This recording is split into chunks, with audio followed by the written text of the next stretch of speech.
What's up, fight fans? It's Alyas, the TSD here, back again with another banger, and welcome to the Split Decision Boxing Podcast. I am your host, the TSD, along with my brother Nate Marrero. Nate, how are you today, bro?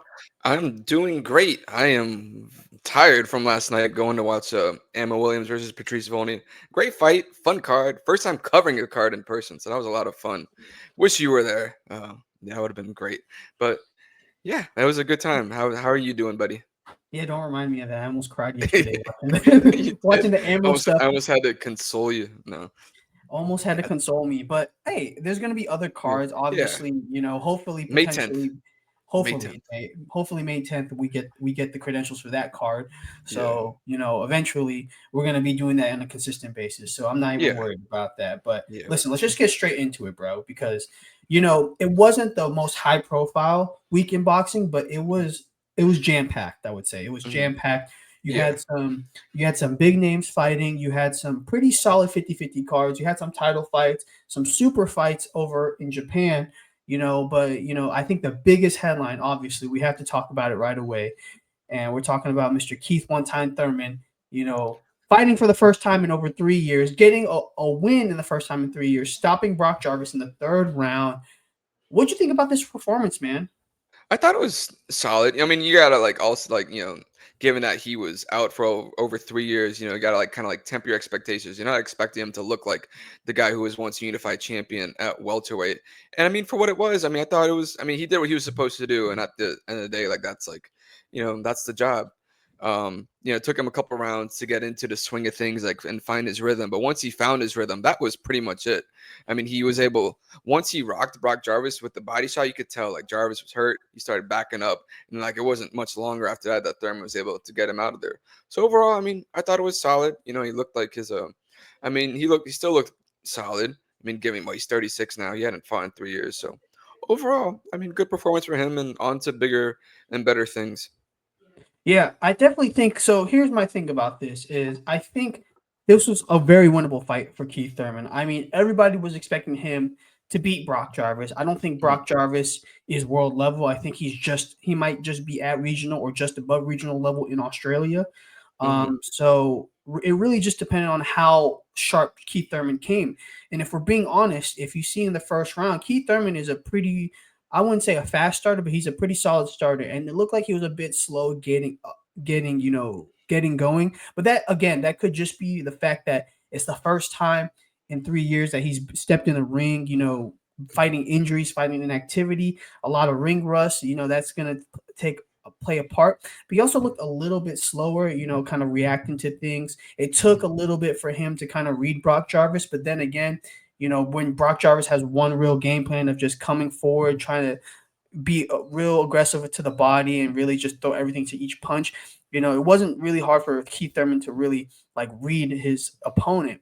Overall, I think the finish was honestly very impressive because you think about it, one wrinkle to Keith Thurman's game that we really haven't seen throughout his career is him really dominating the body. And against Brock Jarvis, he was connecting with that midsection so much, throwing a lot of threes, throwing a lot of hooks, a lot of jabs to the body too. But one punch that really impressed me was this gazelle type, hook type of uppercut that he kept throwing to Brock Jarvis, which kind of set up the finishing sequence in the third round because he changed levels with that gazelle shot, aimed it low, and came up over the top, and that was the beginning of the end for Brock Jarvis. Keith Thurman, I don't know where his level is at with this win, but it's good for him to be back in the win column. You know what I mean? Yeah. 3 rounds, it might not be a lot, but it was a solid 3 rounds to gauge where his performance is at, and that's a lot. That's a lot better said for him than for someone else we're going to talk about later on in this show. But overall, this begs the question, man. What's next for Keith Thurman? What's next for One Time? Well, I think obviously, he went over there and he fought in Australia.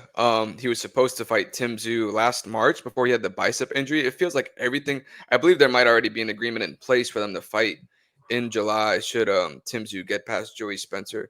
Seems like everything is heading in that direction. And honestly, when the fight was first made, it felt like Thurman was kind of being brought out, just to be a name for Tim Tszyu to elevate himself. But now with Tim Tszyu coming off back-to-back losses, and then Thurman looks good. this past Wednesday. Obviously, you don't want to like completely overreact, like, oh my God, he's back. But it was still, he did what he was supposed to do. He still showed signs of life that he can still, he's still up there. So we'll see. I feel like that's probably what should be next, and it feels like that's what they're angling for. And now I feel like it's a much more interesting fight than if it would have happened last year. And I feel like here's the thing about it is the only thing about this win is it was impressive in the fact that Keith Thurman is back in the limelight. And when Keith Thurman's in boxing's pretty healthy, I think, Mhm. especially in the welterweight to super or junior middleweight division. I think some character is needed in those divisions. That being said, this is his first time fighting in 3 years, his second time fighting in 6 years. Inactivity, I don't know where to gauge him Yeah. in terms of world level. You know what I mean? Like he was Mhm. supposed to beat Brock Jarvis because Brock Jarvis coming into the fight, a lot of like kind of training issues or disciplinary issues. Jeff Finnich was not a real fan, kind of dropped Brock Jarvis heading into this fight just because he wasn't agreeing with the training style that Brock was bringing and stuff like that. So he fought a guy that he was supposed to win. It was a tune-up fight for Keith Thurman.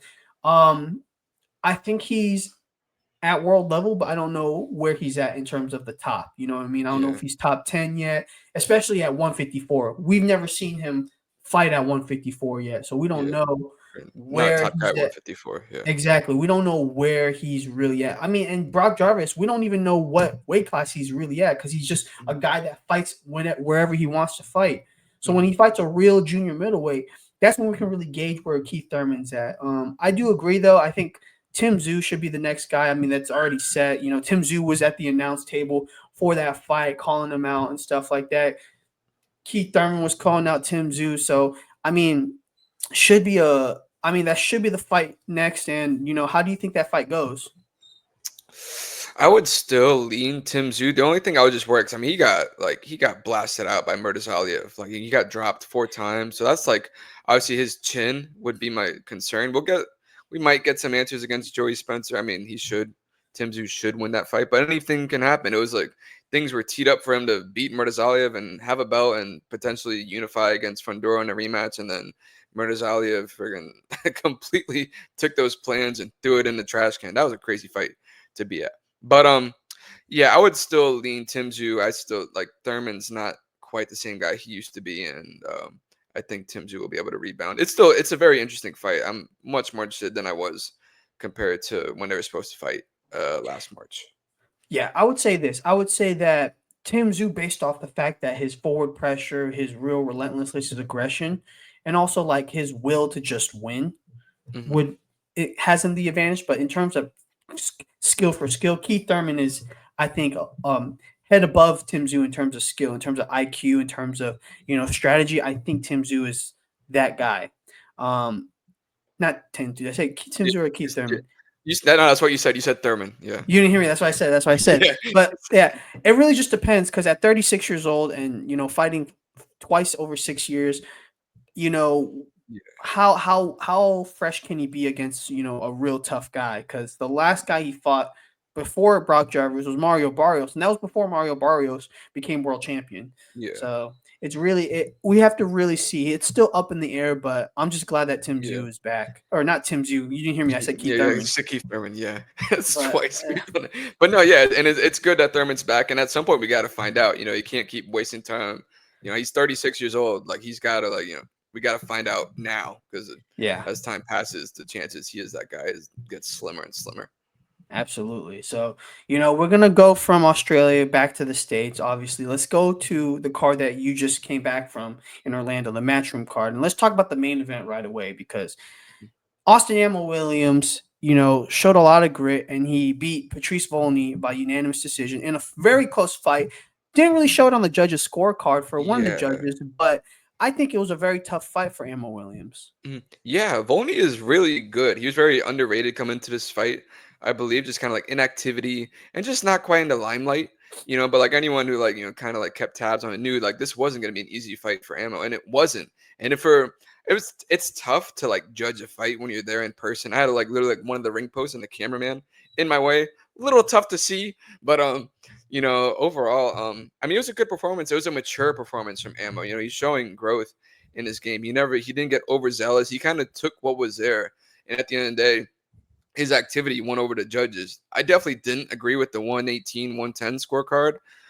Even 116, 112 felt like, dang. I thought Volney performed better than that. I thought he deserved better than that. But Ammo winning, his activity at the end of the day was what won him the fight. And overall, I thought it was signs of growth from Ammo. And this was a very good test for him. And he's working his way up. And he could be, he might have a title shot next.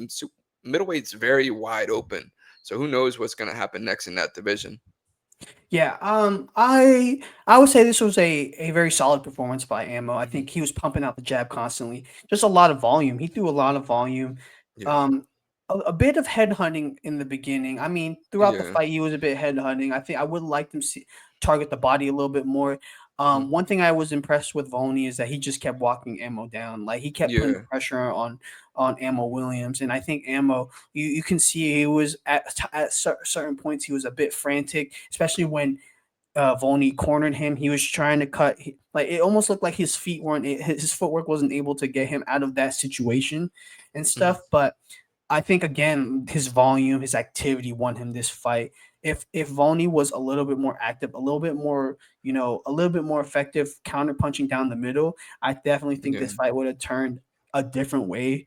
But honestly, I think this was a solid performance from both guys. I don't think anyone's stock dropped from this fight. I think Mhm. both of their stocks, especially Ammo winning in the main event of Matchroom's Orlando card, a big deal. I think Volney can get another tough matchup against another Yeah. contender in the near future.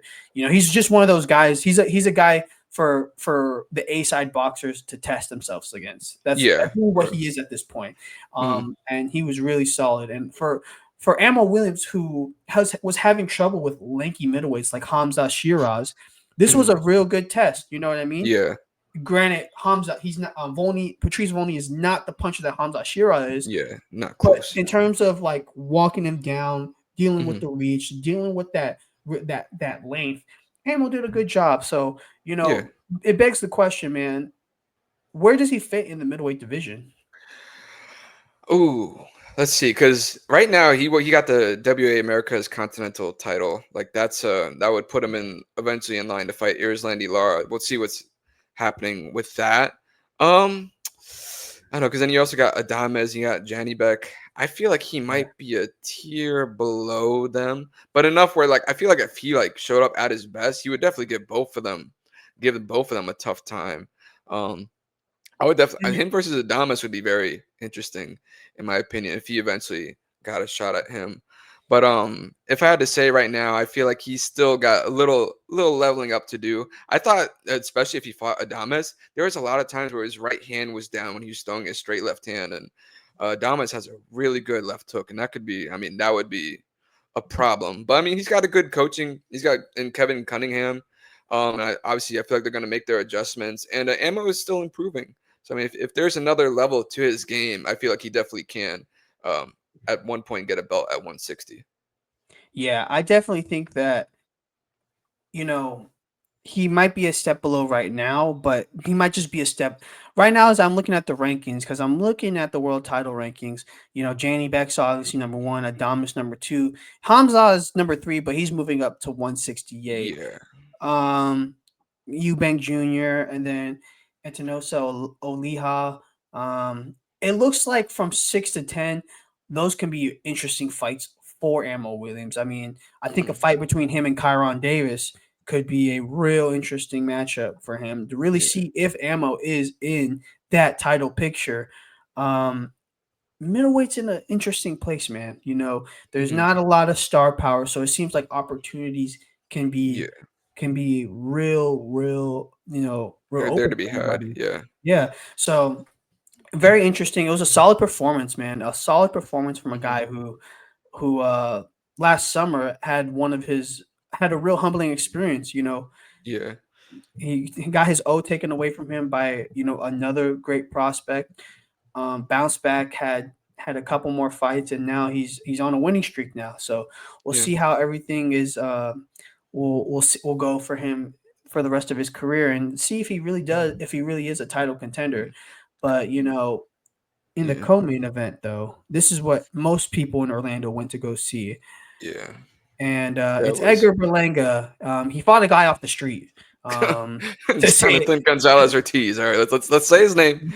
Yeah, we're gonna yeah. That Edgar was Berlanga fights a guy off the street, and he stops him in one round, which for the caliber opponent he was fighting, he was supposed to stop him in one round. But man, I can't really gauge this performance because what are we supposed to gauge, bro? This guy took a 10-year hiatus off of boxing. Where did they find him? Where did they find him? Like, yeah. no disrespect to Jonathan Gonzalez Ortiz because he fought 2 times before this, and he was undefeated, right? Mhm. But at Edgar Berlanga's caliber, who just got off fighting Canelo Alvarez for the biggest payday he had, you couldn't find another tune-up fight that was a little bit more credible. Like, I would have taken Jason Quigley over this. This is crazy. Well, he already fought him, so to take him But again. Yeah, that was. Golly. I mean, the only obviously the level of opposition is not You ideal.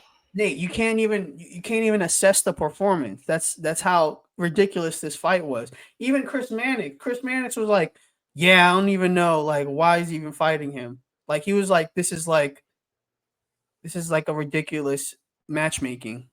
Yeah, it was very much just because obviously now he's a promotional free agent. He's got to look for. It was just very much like Eddie Hearn talked about in the contract. It's like, okay, like if we lose to Canelo, like just have like a stay busy fight and like kind of go from there. And like this was very much the epitome of that. And even like what I think the NABO belt was supposed to be on the line. I don't even know if it was on the line because he missed weight. Although there was pictures of him with the belt afterwards. Which He is said he had the crazy. flu. Yeah. I mean, listen, if you have the flu, it's great. It's cool, but like, dude, Yeah. I don't know what to say about this performance. I mean, listen, he looked sharp. I'll say that he looked sharp. Yeah. And he did And what you're supposed to do. yeah, he I mean, did what he's supposed to that's do. really. He picked him apart. He really hit him with some sharp, short punches, which was great. The counter punching on Edgar Berlanga was very good against his opposition. So I will give him that. And that brings the question. We obviously are talking about it, man. He is a free agent. Who signs him? Who signs him? Is it gonna be? Does he go back to Top Rank? Will he go to Al Heyman? Is he gonna go to Riyadh season with Turkey, Dana White? Like, who would be interested in Edgar Berlanga? I would probably say I think PBC would be interested because he's called out I think has he called out both Charlo brothers, Jamal? I don't know at this point. I Neither have think fought in Lord knows how long.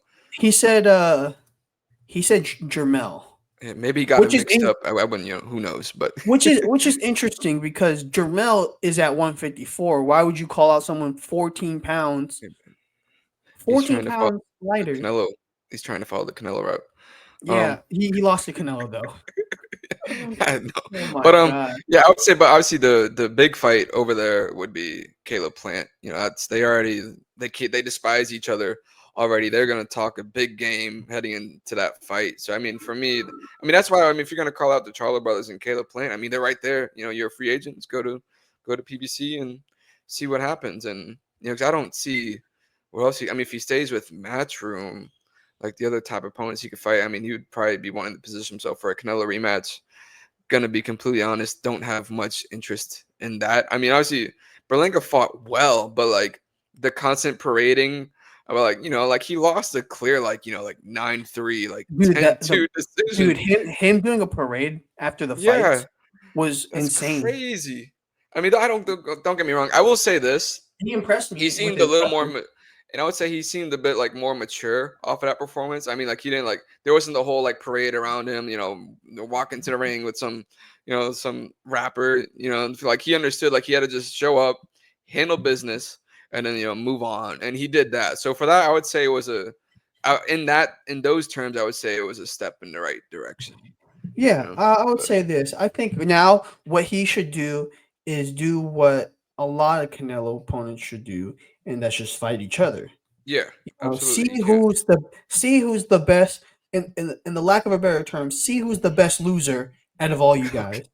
No, no, I'm just kidding.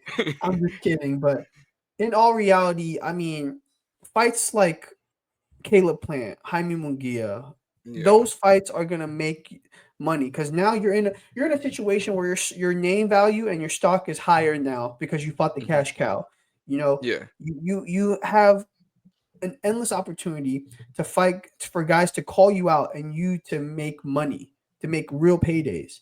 Yeah. So fights with these guys is like the only way to go. Yeah. I mean, look at Caleb Plant, bro. You look at Caleb Plant after losing to Canelo, bro. His stock, he's probably more popular than he was before fighting Canelo. Absolutely. You know what I Yeah. mean? You know what he did to Durrell, knocking him out, Yeah. KO of the year, and then what he just did last year to Trevor McCumbee in Hmm. that stellar, entertaining fight, and even in the Yeah. loss to David Benavidez. Yeah. You know, staying busy, staying active, fighting tough fights. We're in a state of boxing where being undefeated really doesn't matter anymore. If Yeah. you're staying active and you're fighting the best, people are gonna love you, bro. That's Yeah. really that's the reality of the situation. And that's how it should be. It should be, whether you win or lose, as long as you're fighting the best and putting on good performances, that's all that should really matter. And, like Caleb Plant is very much like epitomized that. Ammo talked about that during the pre-fight press conference. And it's true. As long as you're fighting the best, like, who cares? That should be the most important thing. And hopefully Berlanga takes that route. I mean, Caleb Plant, obviously, to build up to that fight would be great. Munguia would be like an all-action war. So he's got to get past Surase in May.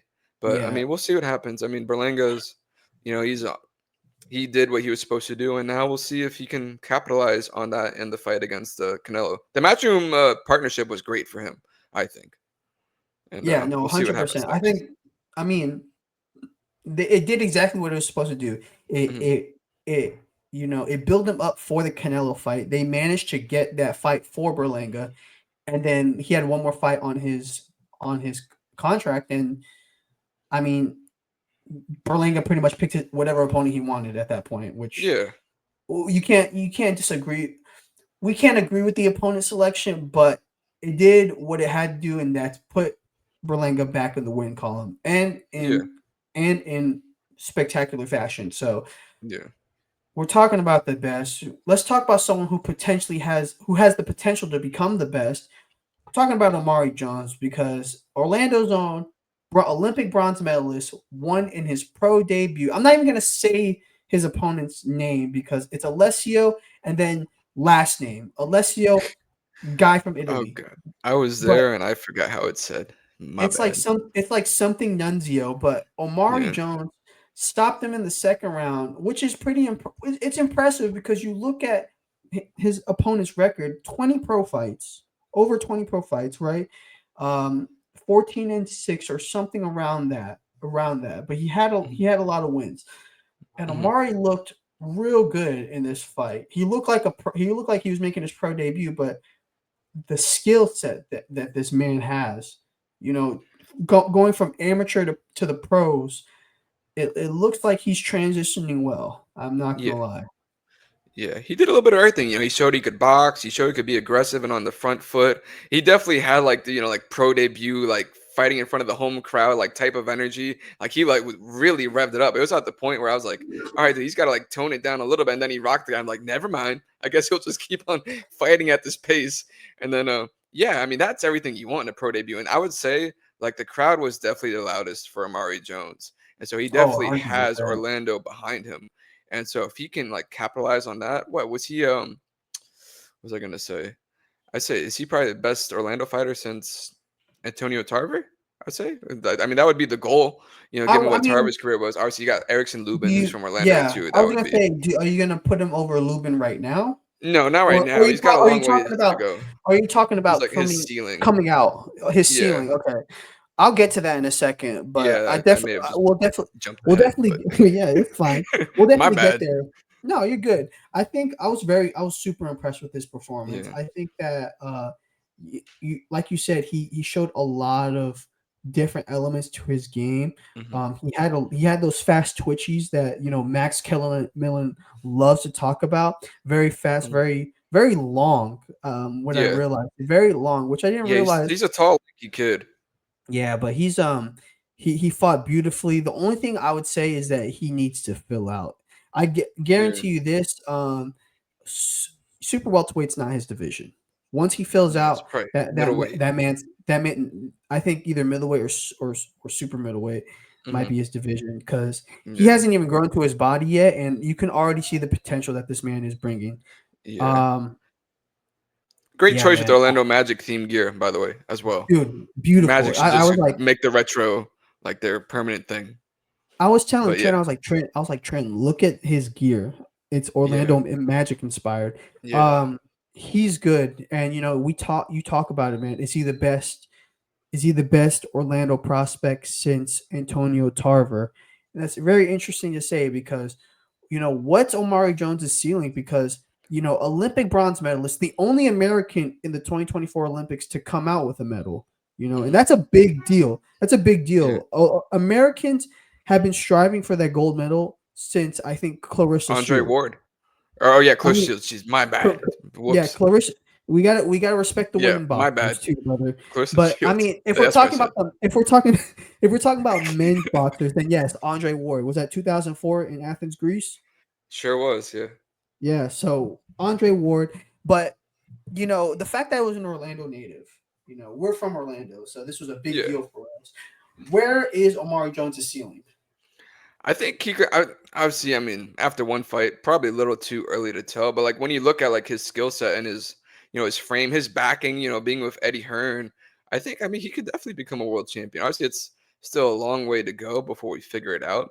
I mean, eventually, he's gonna probably run into the top guys at 154 now, or maybe catch them on their way down. But I think, I mean, when you look at his size, you look at his the power that he showed. I mean, I think he could definitely he has the goods to become a world champion. It just comes down to making sure he's brought along the right way and make sure he's constantly progressing. Like skill wise and in the opponents that he fights. He's gonna be back in 4 weeks on the undercard of Ennis and Stanionis and at Boardwalk Hall. I think that's great for him. I think he needs I to love stay I busy. love the fact that he's Yeah. staying active. Yeah.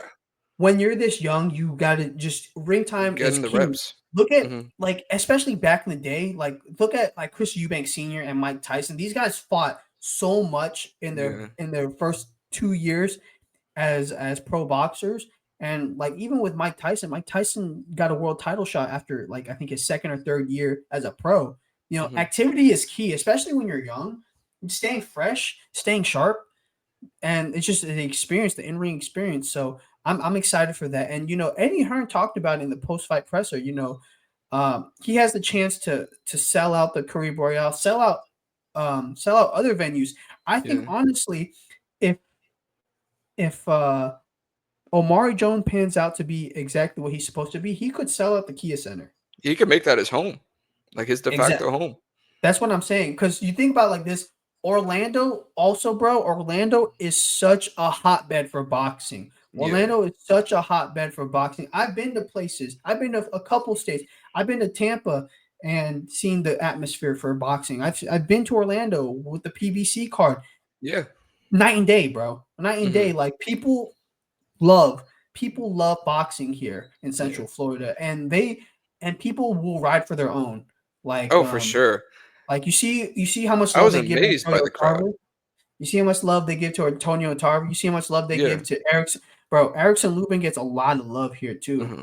You know what I Hmm. mean? So like, Yeah. Omari Jones could really be the next hometown hero, the next big hope for Orlando boxing. So Yeah. I'm really excited to see where he goes from here because, dude, the sky's the limit for him. For sure. Yeah. Hopefully he can just continue to take the right steps. I mean, Eddie Hearn's great, so it should be he's with the right guy, and hopefully they can just keep on progressing. And a couple years from now, hopefully he'll be in the top 15 for the sanctioning bodies and potentially fighting for a belt. Yeah. So that was the second Yeah, fight that on was. on the main card, Mhm. and so let's just end it off with the opening fight because Jermaine Ortiz wins again, and he wins in the most Jermaine Ortiz way possible, which is unanimous decision. In about where the technician really controlled the fight, really was selective with the shots, and was really just, putting pressure in ways where it didn't seem for a casual it would have been boring, but for someone for boxing peers, you can really see where Jermaine Ortiz is coming from. You know, a very strategic fight from him. I really think it was impressive. But Nate, I was watching the Nick Ball fight, so I want you to break this down a little bit more. Yeah. So I mean, Yomar Alamos. I mean, he got off to a hot start in the first round. He marked up Ortiz's face. He's like, "Oh my god!" Like, is it like Ortiz like on upset alert? He like Alamo landed some big shots, and then like Ortiz just like masterfully he switched to southpaw and just started putting Alamo on his back foot, and really like Alamo had no adjustments after that. So for me, I thought it was good to see Ortiz. Like he didn't like mess around. Like he saw something wasn't working, and he didn't waste any time. He's like, "All right, let's see another round if this works." Okay, this didn't work, let me switch. And like pretty much like those adjustments from the second round on allowed him to take over the fight. So just seeing him, go to whether it was plan A or plan B, because he normally switches stances. But for him to, change course and immediately have take control of the fight and do what he was supposed to do, I thought that was easily the most impressive part of his performance. So here's the thing about Jermaine Ortiz, because he's such a great boxer, right? But he's in Yeah. a division that's so freaking stacked, man. You Hmm. know, junior welterweight, 140 pounds, dude, is such a loaded division. I mean, Teofimo Lopez is at the top, who Jermaine Ortiz lost to already, but Yeah. Devin Haney's there, Ryan Garcia, Richardson Hitchens, Arnold Barboza, Alberto Puello, Jack Catterall, to name a few. Gary Russell, Gary Antoine Gary Russell. Antoine Russell, who just won the WBA title, man. Hmm. It's hard to see him right now. It's hard to see him beating any of those guys. The only one that I could say in the top 10 that I say definitively he could probably beat is Josh Taylor, and he's number 10 in that division, which I think he's also moving up to welterweight. So, like, Yeah. Ring Magazine, get your rankings updated. But No. I think him overall, versus Gary Antoine Russell could be interesting, just like the contrast in styles. you know what's Um, crazy is that the WBA is the most opportune, like at least for this division, it's the most opportunity esque title for all these guys. You know what I mean? Because Gary Antoine Russell, for the longest time was like a prospect that, when was he going to get his next shot? When was he going to get his next shot? And then he finally gets a title shot after a loss to Alberto Puello. yeah. But I So mean, I he mean, freaking he did what he was supposed to do. He was like, "Oh, he's not supposed to get like he's getting a shot after a loss, and then he freaking shut out Ryo." yeah, no, I mean, Yeah. I think Jermaine Ortiz should be in the top 10 after this win. It's Oh, for two in a sure. row. It's two in a row after losing to Teofimo. He stopped his last opponent in Caribe Royale, and then he just won convincingly against A this game. guy, a Yeah. game Yomar Yomar Alamo. Alamo, a game Yomar Alamo at the Caribe Royale again. So I think that he's a tough guy, a tough opponent. So Oh yeah, he's a we'll tough out for definitely anyone. see. We'll definitely see. But Because what his only loss are to Tiafimo and Vasily Lomachenko. Like that's yeah, no like and small. It's just stylistically. It's just. I yes. mean, it's just tough to back him up. That's the only thing. It Which is is tough because think about it like this, bro. Like I didn't even know he was with Matchroom, or I don't even know if he is with yeah, I don't know Matchroom who he's with. because like the last fight against Christian Ruben Mino, I don't know who he that promotion was, but it wasn't Matchroom. It wasn't any of the big ones. You know what I mean? He was Yeah. headlining as a freaking what's it called? Like with what was it? What was it? Like Oh Box god. Lab. It was Box Lab. Okay. It was Yeah. with Box Lab. So I don't know if he's a promotional free agent or if he's now with Eddie Hearn or something like that. But I feel like he just needs a backing because he's such Yeah. a solid fighter. And that's the thing with a lot of these guys, a lot of boxers in that contendership. It's all about backing too, bro. It's all Yeah. about backing. If you don't have the right backing, it's gonna be hard to get opportunities. Yeah. You got to kind of help yourself out too. Which is like it's tough. It's rough to say.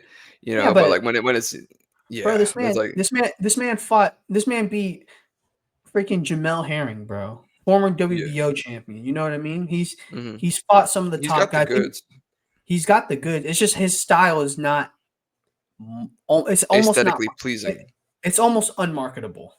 That sounds bad, Yeah. but it's Yeah, it's that's the way the sport that's works. You got to put yeah, butts in seats and be entertaining, and that's just like that's the catch 22. He could outbox easily some of the top guys in the world, but if no one's gonna watch or no one's gonna care, it's kind of yeah.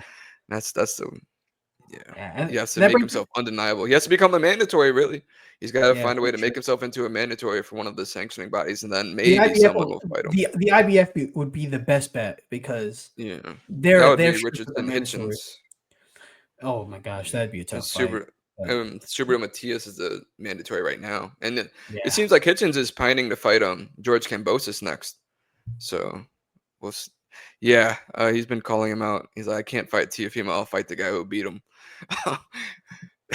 Oh my gosh. Okay. Hey Yeah, man, I'm just that's telling you the fine. news. I'm not. Speaking of yeah, and George Kambosos is fighting next or Yeah, this this Saturday, this upcoming this Saturday in Saturday in Australia. Australia. So we'll see. But we talk about entertaining and like him or not, this guy puts butts into seats. Talk about Nick Ball, man, because Yeah, he just beat he just stopped TJ Doheny in the 10th round over in England to retain his WBA featherweight title. Doctor stoppage, I think corner stoppage actually after the 10th round. It's just a lot of punishment taken from TJ Doheny. He fought an admirable performance, but Nick Ball's pressure, his aggressive pit bull like style, and just the constant, muscling out muscling yeah, of strengths really did the job for him. A typical Nick Ball performance, his bread and butter. But the real thing was this man became a soccer player at the end of the first round yeah. because, dude, after the round was over, he kicked TJ Doheny, bro. Like, I don't get that because first off, that's a disqualification. Like, Should have at you're least not allowed deducted to a point. at least deducted a point, which they ended up deducting a point after numerous wrestling tosses. That was later in the fight, but this was supposed to be a deducted point because I don't get it. I really don't get how you can get so frustrated after the first round. Like your guys' game plans are not even implemented yet Yeah. to be this frustrated. But um, were you able to watch this fight? I know that by the time this fight happened, you were already at the Caribe Royale. Yeah, I wasn't able. I saw the tweet from the ring, and I was like, "He kicked him! Like, what the hell? Like, the fight's still going too? Like, what?" But from the sounds of it, it was your typical, Nick Ball performance, just relentless pressure. The dude is freaking my height and freaking muscling dudes around and giving him hell. Like, yeah, it sounds on par for Nick Ball. His best attribute is the fact that he's just a disruptor. He's a Yeah, disruptive fighter. Just throws a big flurry of aggression, kind of smothers his shots, but in a way of smothering his own shots, he smothers your work as well. Can't yeah, get you. He doesn't let you get going in a hmm sense. So, I mean, it works in his favor honestly because he's so short and stocky that he really doesn't need that much to connect and to get leverage. So, I hmm mean, overall, he beat a guy who just kind of some people say gave Naoya in a way some trouble. Um, yeah. He made Inoue work a little bit. yeah. Doheny, I would say Ball made Doheny work a little bit more. I think Doheny was a little bit. I think It's Doheny also up a weight couldn't, class too for Doheny. which is true, but I think that Ball was just constantly he made Doheny fold in a sense. Yeah, he Doheny broke kept him. going off the Doheny kept going off the back foot. Ball just kept targeting the body. Really just he really his Nick Ball's best attribute is pushing guys on the ropes and kind of doing his best hmm work there. That's his Yeah. best that's his best work is when he's charging at you and he gets you on the ropes and he starts, kind of doing punch out style. hmm Um I think I can't. I'm impressed by the performance. I'm not impressed with his antics. Um, Yeah. it's It's like like his composure's not there. His hmm composure's just not there. I can't really be impressed with someone who just gets frustrated easily. Um, hmm and then after the fight, man had the audacity to call out Naoya Inoue. Naoya I don't Inoue. know. And then what's even crazier is that the English fans are saying that Nick Ball would beat Naoya in a way. Yeah, I mean, there's a lot of delusional fan bases out there. And Yeah. that he's the A side in this fight. Oh, wow. That's I And mean, what that didn't and I know that he sell at the Tokyo Dome?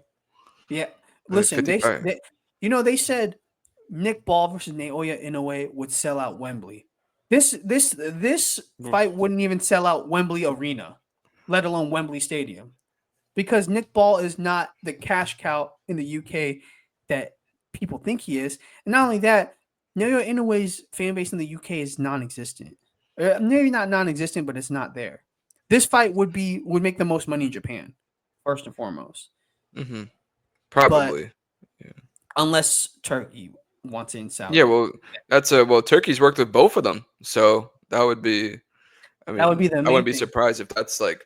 I mean, I think in an idea, like if I'm putting myself in Turkey's shoes, which anyways, if I'm doing that, I'm thinking ideally, Inoue handles his business at 122 against Ramon Cardenas and MJ Akhmadaliev, and then either he fights Nakatani or he moves up to 126 and fights Nick Ball. That's Which I how think, that's how I would map it out if I were trying to play matchmaker for both of them. is so. Here's the thing about that. I think Naoya Inoue already has 2 tough fights ahead of him. You know what I Yeah. mean? Cardenas Mhm. is not. Here's the thing. We got to stop underestimating pro box boxers because these guys are tough. Yeah. But Cardenas and Akhmadaliev are guys that Naoya Inoue hasn't seen yet. Stylistically, he hasn't seen them yet. So we Mhm. have to see how he handles, guys who are boxer punchers in Cardenas, and then real slick Uzbekistani style fighter like MJ Akhmadaliev, right?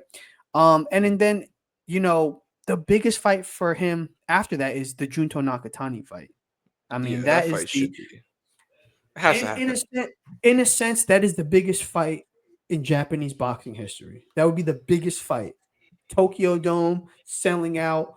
You can even do that at freaking in a stadium At the in Tokyo Japan. Dome, just freaking, just do it there. No need I mean, overthinking yeah, it. Tokyo Dome.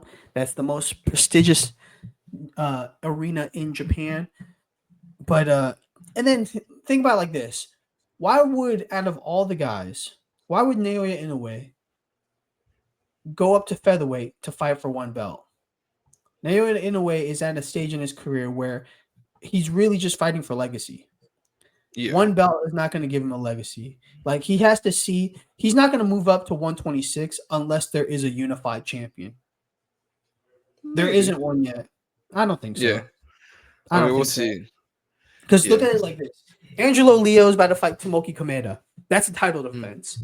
Javier Yeah. Espinosa is about to fight in a title defense. Nick Ball just got done with the title of defense. Cool boy Stephen Fulton just won the WBC title at featherweight. He just Yeah. beats Fulton. I mean, unless Fulton beats Nick Ball or somebody, Yeah. what need does he need? What does he have to do to fight Stephen Fulton? Like I he has no still, desire. I still think him moving up and winning about 126 is still would be super impressive. I mean, what that would be his fifth title he's won a Yeah, I mean belt in. that I would be mean, that cool, would still add to his legacy, regardless if he becomes unified or not. but I think the thing is he's in this stage of his career where it's legacy and money. It's Hmm. legacy and money. He's already done. I mean, think about it like this: he's two division in the past 3 years. He's become undefeated or undisputed twice. Hmm. He really, it's like fighting for one belt is really not going to do it for him. Fighting against a guy like Nick Ball, unless it's in Saudi Arabia, where can you make that fight? Because it's not going to generate unless Nick Ball is like the cash cow that everybody in the UK say he is. It's not going to generate a lot of money in the UK. It's not going to generate as much as people think in Japan. It's not going to. He's not going to. He's not like Luis Neri, who was public enemy number 1 in Japan. Yeah. You know what I With the mean? bullet, With a bullet yeah, in his. not even close. Yeah. So like, Yeah, I unless mean, it's a Saudi Arabia fight, I'm not really interested in it.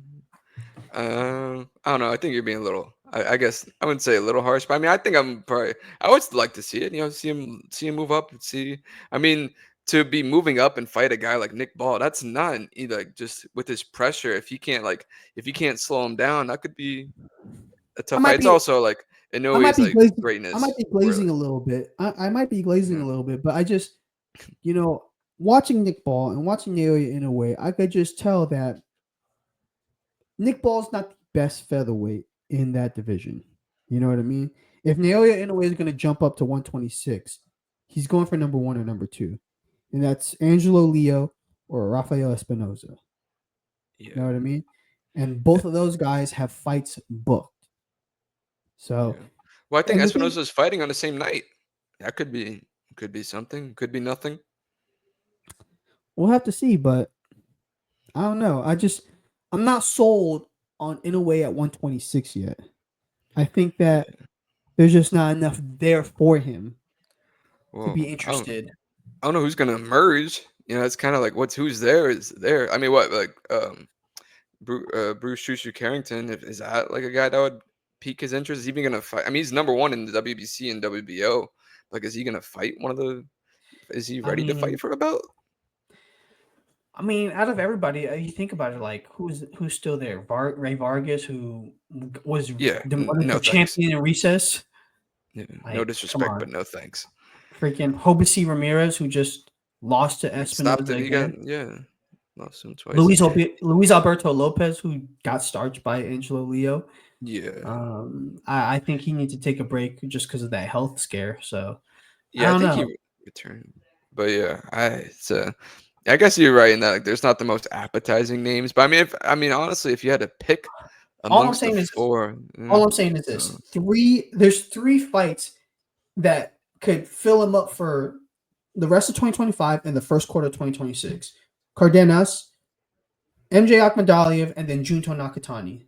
Those are three legacy fights right there. Because yeah, he's gonna seal the division with the two fights at super bantamweight, and then the super fight against Junto Nakatani.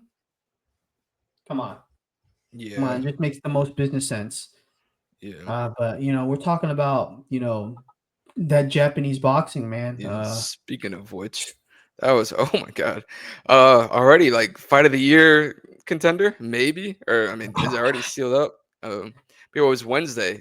Forgive me if I Thursday, butcher these names. Thursday, Thursday, yeah, that's what I said. Kenshiro Taraji defeats Seigo Yuri Aoki? Akui. Akui. Yeah, okay. 12th round knockout. Believe he was down on the cards and just a back and forth fight to pull it out like that, like just like cinema, literally like cinema. You couldn't Oh draw my up any god. better. What were your how much did you Oh enjoy my watching god. that fight and what were your thoughts on it? Yeah, dude. So watching it live, the one thing, okay, so I work overnights, right? I work Hmm. overnights, and the only perk about working overnights is that I get to watch these Japanese boxing cards live. And when I tell you that I was on the edge of my seats that the whole main event, I kid you not, like there was no pull. Oh, there was no pulling away from each of these guys in terms of the fight itself. Like Seigo Yuri was doing something that no other boxer could do to Kenshiro Taraji, and that's really put Kenshiro Taraji on his back foot because Kenshiro Taraji is one of the most active offensively, offensive outputting fighters, not only in the lower weight classes, but maybe in boxing today. He likes to go on the front foot, likes to throw a lot of combination. He throws so much. He just puts an onslaught of pressure on you. And Seigo Yurikui was the stronger boxer, and he showed it by just kind of stalking forward, throwing down the middle, which has been Kenshiro Taraji's kryptonite. Because his head movement almost non-existent. I'm not gonna lie there. His defense is kind of takes a step away from his offense, but Seigo Yurikui just kept muscling in, kind of staying composed, fighting in the pocket, throwing down the middle, counterpunching really well. But Kenshiro Taraji, despite, you know, throwing off the back foot, he was still, implementing his game plan, throwing to the body, changing levels a lot. This was a real back and forth fight with a lot of swing rounds. But you could tell that Seigo Yurikui was really, kind of edging it out in the fight. And Kenshiro Taraji kind of felt it because Seigo Yurikui 10th and 11th round, it seemed like he was landing a lot more. He was having a lot more success and landing the more flush shots. 12th round comes though, and literally it's like a flip switches in Kenshiro Taraji, bro, because he comes out and starts throwing, gets Seigo to the ropes and starts putting on an onslaught, putting on the biggest onslaught, man. And he literally, to the point I thought he was going to punch himself out. I thought he was going to punch himself out. And then, Lord and behold, he still puts this onslaught, and boom, ref stops it. People thought it was an early stoppage, and then Okui just drops to the floor, like Yeah. collapses, because he's just so tired, so burnt out. Kenshiro Teraji, when I tell you this man, oh my gosh, really pulled it out. I think this is the top contender for Fight of the Year. He becomes the unified WBC, WBA flyweight champion, the amazing boy. At 33 years old, there's still a little bit of his prime left. That's all I'm gonna say. There's still a Yeah. little bit of his prime.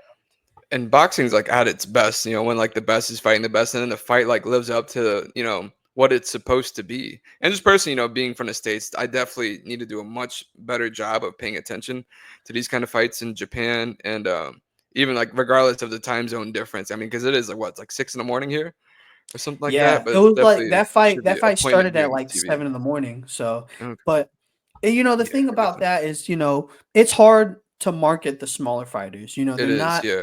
You know why? Because they're like they're the size of the everyday person. They're not larger Yeah. than life, and also, Hmm. there's not a lot of stateside guys that fight in these lower weight divisions. You Yeah. know what I mean? Uh-huh. Like, it's very Asia dominated, so it's hard to market guys with such Hmm. long last names and stuff like that. Like, Yeah. but the Yeah. last guy that really got that marketing was Cool Boy Stephen Fulton.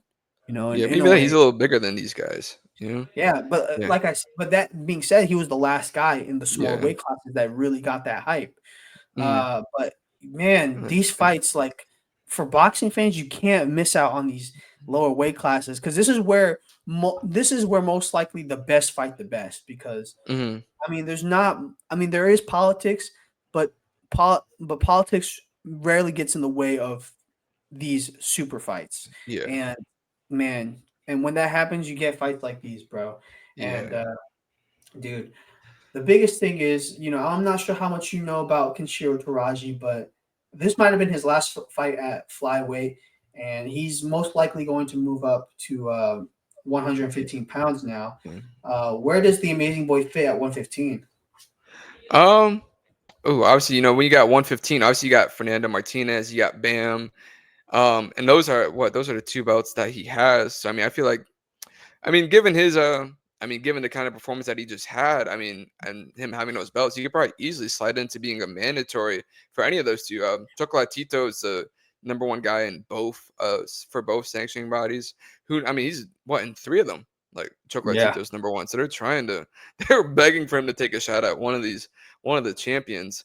Um, it's but gonna yeah, be obviously, interesting. I would It's say he gonna should be. go right into a title shot, given his age and like given his pedigree and what he proved in this last fight. Because uh, smaller guys age like quicker, and so like after a war like that, who knows? That might have been his last great performance. So I don't think he should waste any time like trying to like take a fight at 115, then fighting for the belt. If I were him, I would go straight into it. Yeah, I definitely Yeah. think so. If he's gonna fight at a belt, there's only one direction to go, because Jesse Bam Rodriguez, all roads lead towards him fighting Chocolatito. That's what it Yeah, looks like. I That's the don't want to direction. see that. That's the I road. don't want to see that happen to Chocolatito. That's Please the don't that's do it. the that's the road it's looking like. And Ugh. honestly, that leaves it's either the WBO title, which is held by Pumalele Kafu, who just beat Kosei Tanaka for that. Um, Mhm. but I think If- more likely it's the IBF title, Okay, because it's vacant. Yeah, it's the IBF title or the WBO title, because IBF is vacant. yeah, the IBF is vacant, but the WBO title is gonna, Yeah. or the WBA, Close. not WBO. WBA is gonna be contested between Fernando Martinez and Kazuto Ioka, and I Mhm. think if Ioka is able to beat Martinez, that just sets up a super fight in Japan between Mhm. Ioka and Kenshiro Teraji, and that'd be a fight that, oh my gosh, maybe not sell out the Tokyo Dome, but one of these other big Well, arenas. Shoot, I'm if telling you, if I'm that'd be a big fight. I'm I'm telling gonna you, give them some advice. If it's Ioka, put that versus Taraji as the co-main to Nakatani versus Inoue. Bro, bro. Oh my that would god, be, see, and maybe I pay a little bit of attention. Sometimes I'm a dude, genius, I and like would, I that would would literally. sell out. That would be You think insane. about you think about a Tokyo Dome fight, a Tokyo Dome card. You put Nakatani and Inoue, Ioka and Kenshiro Teraji. put Yeah. Tenshin Nakazawa on that card, put Hmm. freaking Just I don't know stack what, it. Just like just tell stack it, Turkey to fund it, and they're good. dude. Put That would be freaking insanity. put the Shigeoka twins on that card too. Oh my gosh, that'd That be would be crazy. Yeah, but that wasn't But the only fight on the card though. That was I mean, it's a great card overall. Obviously, I was checking out the inside of my eyelid, so I'm gonna have to get all caught up. But Anthony Olasquaga, Olasquaga, I got it right. I got it right. Now, let me say it. Let me say it. He defeated Hiroto Kawaguchi by unanimous decision. Another good fight. How did you think it played out? And what were your thoughts on that as well? yeah, so everybody was talking about this being the end of Hiroto Kuraguchi's career. They think he was past his prime, and honestly, Mhm. he boxed a lot better than what people what people expected of him. I think he was pressuring Olasquaga the entire time, landing the cleaner shots. Olasquaga was anticipating a real tough, gritty fight where Kuraguchi was just going to be the aggressor the entire time. And Koraguchi ended up being a guy who was real counterpunching, real selective with the shots, and it really disrupted Olasquaga, who had one singular game plan the entire time. But Olasquaga, it seemed like his athleticism, his movement, and the fact that he kind of turned it up towards the end of the fight, that kind of gave him the edge in this fight to the judges. I don't agree with the scorecards because they were very, very, very wide. And honestly, I had Horiguchi winning this fight, but I could see where the judges were coming from, not the scorecards wise, but for the decision to have Olasquaga win because he started picking up towards the second half of the fight. He was moving a lot better. He seemed like the fresher guy, and he became more active. It wasn't the prettiest performance for him, but the fact that he got a name against a former two division world champion in Hiroto Koguchi, I think he's two division world champion, but the fact that he was able to do that, it was an impressive win. That's all I really have to say about that. Anthony Olasquaga at flyweight with Kenshiro Taraji leaving the division. I mean, his division for the taking, maybe. I wouldn't say he still has to fight Angel Ayala and Hmm. Galal Yafai. I think those two are still the best outside of Taraji and Okui. Yeah. Those are two of the best, flyweights in the division. But he's the only one who's he's the only real dominant champion right now. My bad. So you're But good. yeah. Yeah. All right. So last fight on the card we're gonna talk about Renee Santiago. Oh, a name I can say. Uh Shokichi Iwata. Did I say that right? Yeah, you said that. There we go. I knew that. Yeah, bro. But yeah, so So Santiago wins by unanimous decision. Um, your thoughts wins on Santiago's performance? wins the wins the WBO junior flyweight title. Um, Puerto Rico has another world champion, man. Let's go, We were Boricua. talking about Yeah. we were Woo. talking about that, man. We are talking about Puerto Rico, the lack of Puerto Rican champions in boxing today. Yeah. I think that besides Amanda, Unprecedented. like if we're talking men's Amanda boxing, we're Serrano. not talking. Amanda Serrano is still the She's the biggest name in Puerto Rican boxing, but we're talking about men's titles. Men's titles. Um, Oscar Collazo, who's mhm, at strawweight. You know what I yeah. mean? The smallest weight class. And I mean, Renee Santiago won a world title in the second smallest weight class, but Yeah. it's a 108 world pounds. it's a world title nonetheless. I think he boxed Yeah. beautifully, man. He boxed the movement. I couldn't believe he moved so well through 12 rounds. Like the way that he was Mhm, able to fight off the back foot, cut angles, really keep Shokichi Wada guessing. A guy who Shokichi Wada, a big puncher in mhm. the lower weight divisions, really was piecing him up. Had Iwata missing so much, I think this was a real tough a real tough performance, a real gritty one from um, Rene Santiago. And in this fight, he got a lot. He got a lot of what's the word? A lot of training from Jonathan Bomba Gonzalez, who was also a Mhm. former world champion at this weight division. A guy that actually beat Shokichi Iwata as well. So Yeah. Bomba gave him a real good game plan. Uh, Rene Santiago used it to a T. Puerto Rico has a new world champion, bro. So like Sure do. honestly, that whole Japan card, ah, so fucking Yeah. amazing, bro. So Just amazing. wow. Wow. Wait. Way to cuss, bro. That's I know. crazy. I just, dude, this card, How that dare card you? was, You dude, fucking asshole. How dare you? the card was just so good, bro. I'm telling you, this card was so good. But before we go, man, Yeah. I think it'd be interesting. You know, two of some of the biggest names in boxing fought over the weekend. So it'd Mhm. be interesting to see who we want them to fight. So what we're gonna For do sure. is talk about the top three opponents for Edgar Berlanga and Keith Thurman and get kind of our thoughts on it. So to start out, we'll go with top three opponents for Edgar Berlanga. Okay. We'll go back and forth. So we'll go from Mhm. 3-1. Three to Three to one. one. Okay. So I'll give my three, then you give your three, and then No. like I give two. Yeah, we'll do that. We'll do that. We'll do that. We can do that? Okay, cool. I'm working on the fly. Let's do this. Okay, number three for me. It seems like this seems like the guy Berlango is most interested in fighting. He said he's gonna go to Saudi Arabia for this, but I'm gonna go Jaime Munguia. Obviously, he's got his business to handle against Bruno Suarce. After losing an upset of the year, can't believe that he went 12 rounds with Canelo, and like Canelo dropped him, but he was never able to like really like get him out of there. And Suarez, who had 4 knockouts heading into that fight, freaking knocks him out. That was crazy. Um, but yeah, obviously he's got to get past that. But if Munguia does, I mean Munguia versus Berlanga, obviously you got Mexico versus Puerto Rico, and just stylistically, that just makes for an all-action war, and it's gonna really like come down to like who breaks first. Because neither guy, like they're both like face first, not much defense. They're going to put the pressure on you. They both can legitimately crack. So, I mean, that's going to make for, I mean, that has the makings to be the fight of your contender if their chins can hold up, but we'll see. We'll see what shakes out. I would like to see that fight at some point, whether it's next or later in 2025 or 2026. I think that would be Munguia versus Berlanga has the makings of being, appointment viewing TV and headlining a card. Oh boy. You I like that. I think it's a really good like I talked about it earlier, like these Canelo former opponents fighting each other. Yeah. I think that'd be a good matchup. Hmm. They really see what level they're each at. I think Hmm. Jaime Munguia would come out on top in that fight, but it'd be an interesting matchup. And another Yeah. Mexico versus Puerto Rico fight Okay.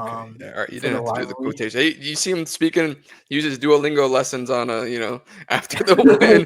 I can speak it in Spanish. Yeah, dude, they were so good. They were Yeah. so great.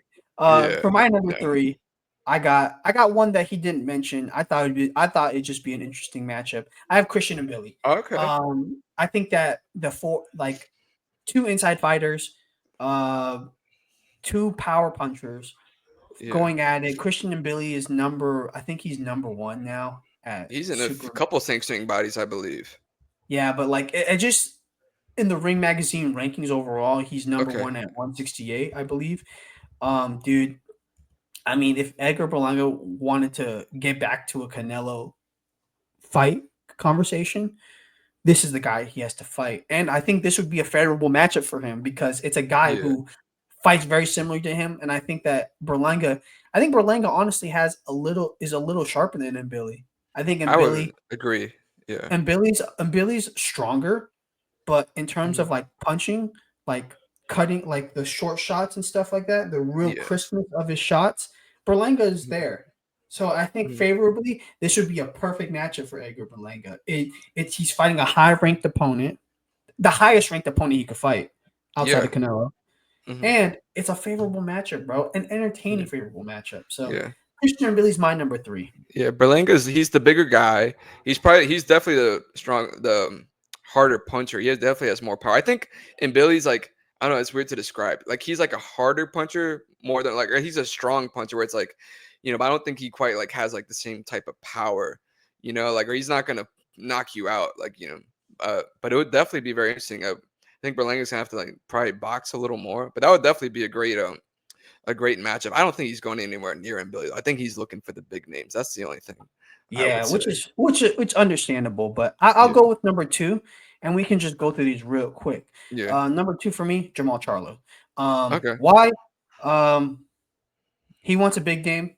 Jamal Charlo's still a big name, and Jamal Charlo, whenever he comes back to boxing, most likely will be at 168. I Yeah, think his time at middleweight at 160 is done. I think it's yeah. done. Um, former world champion, would give him would give him a style that Berlanga has not seen yet. I think a guy Hmm. who's very jab dominant, real who likes to use the ring to his advantage. Um, it'd be like a PBC co-main event, maybe on a pay per view, Nah. maybe a PBC main event on a fight Yeah, night. Amazon. Yeah. Uh, Yeah. that's kind of how I see it. What's your Yeah. number two? There's just yeah. A number two, I'm gonna go Diego Pacheco. Obviously Pacheco's called him out. I think it would be a very interesting fight. Just like Pacheco's like, his size, his reach. Be one of the few guys that'd be bigger than Berlanga at 168 pounds. And I feel like it would be a great litmus test for both guys. Like, is Pacheco like really next in line to take over at 168?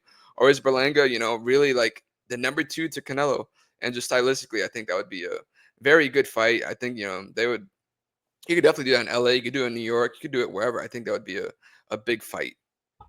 Yeah, I like that. I like that matchup, and we've been very high on Diego Pacheco. I Yeah, think Diego Pacheco boxes super beautifully. I think that, I think he's getting better with each performance. for So sure. Yeah. I think if Edgar Berlanga wanted to take this fight, it would be now because a Hmm. year or two from now, I think Diego Pacheco will be far miles ahead of him in Yeah. terms of skill. So He might be the guy at 168 pounds a year from now, or a year or I so think from now. well, I think Canelo will eventually leave 168, and Yeah. that would be Diego Pacheco's for the Hmm. taking. For sure. Let's just get to it real Yeah. quick. Number one, Caleb Plant for you too. Yep, yep, Yep. number one. Okay. Yeah. I Okay, mean, but nothing more to really say. They've been the flapping gums at most each other. the most money to be made in a Yeah. boxing fight for Edgar Berlanga, the most pay per view money he would make outside of the Canelo fight. For It's sure. plain and And simple. yeah, I mean, at the end of the day, money talks, and they're gonna talk so much shit to each other, and it's gonna be, we'll see what happens. I would favor Plant for sure, Oh yeah, but I mean, like, Berlanga definitely has a puncher's chance because like Plant, yeah, for as good as a boxer he isn't the most elusive. He definitely has times where he can yeah. get clipped, and Yeah, and you've that's like, seen that in his fights with Benavidez, but especially the fight with Chera Macumbi. In the early rounds, yeah, he was getting clocked a lot. He even got yeah, knocked down in that fight.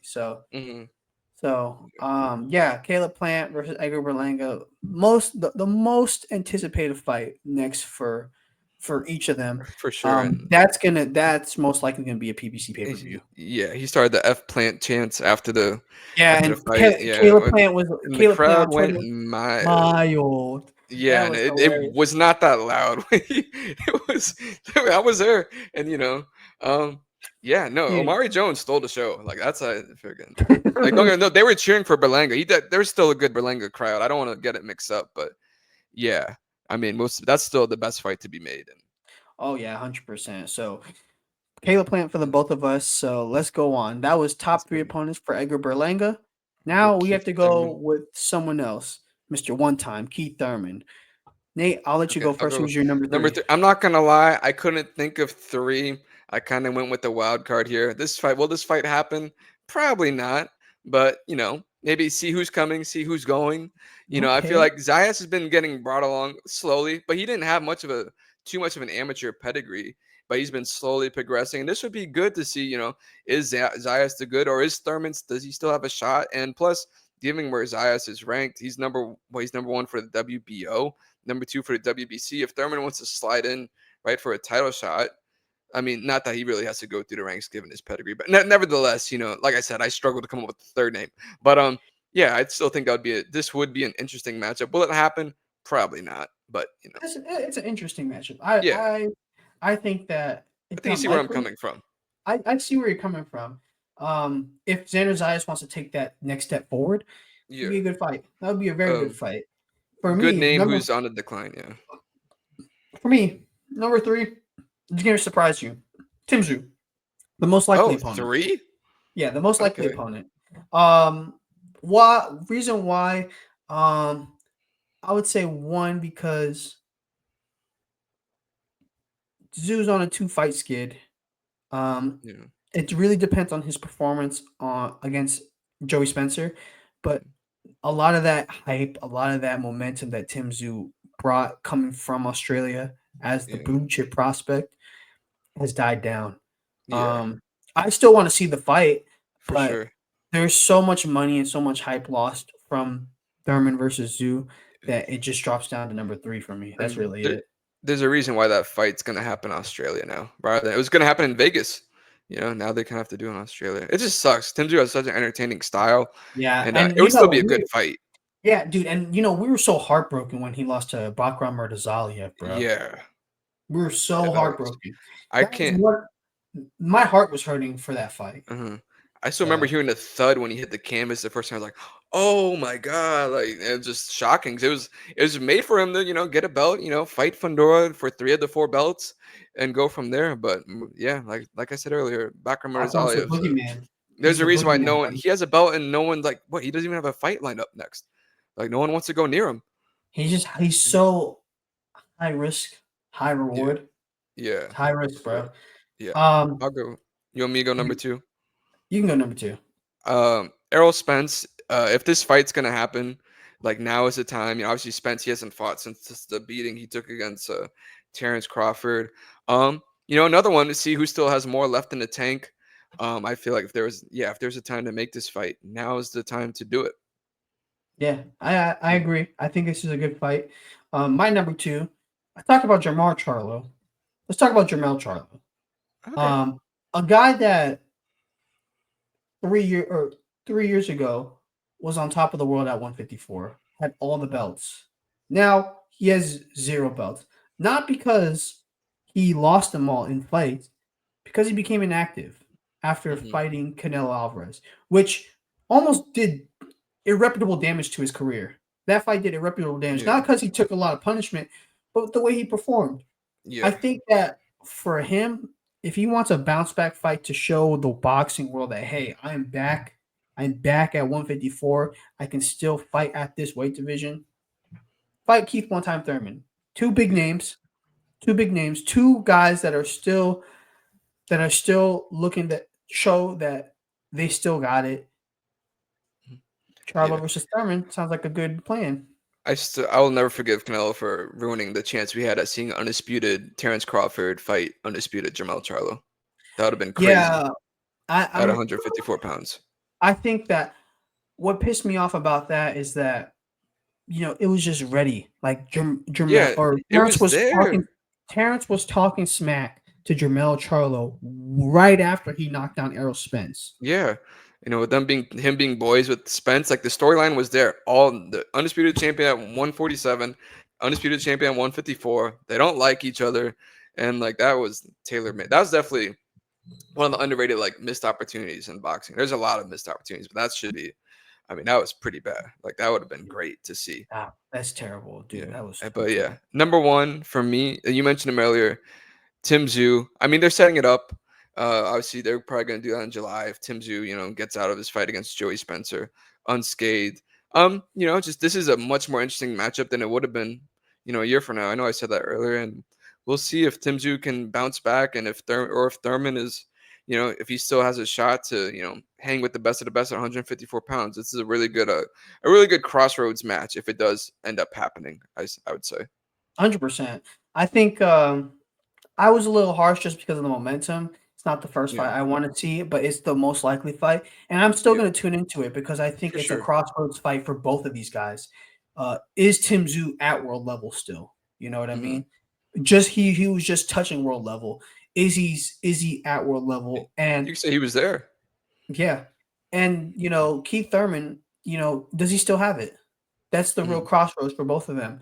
Yeah. It's gonna be real. It's gonna be Tim Tszyu's aggression versus Keith Thurman's skill. That's really what it's Yeah. gonna come down to. An ability to Uh, box. yeah, that's really it. The ability to box versus the ability to finish. hmm I think that's where it comes down to. But for me, Yeah. my number one, Errol Spence Jr. Okay. Yeah. Um, I would say it's the fight of yesteryear. You know, hmm the old PBC cash cows going head Yeah. to head.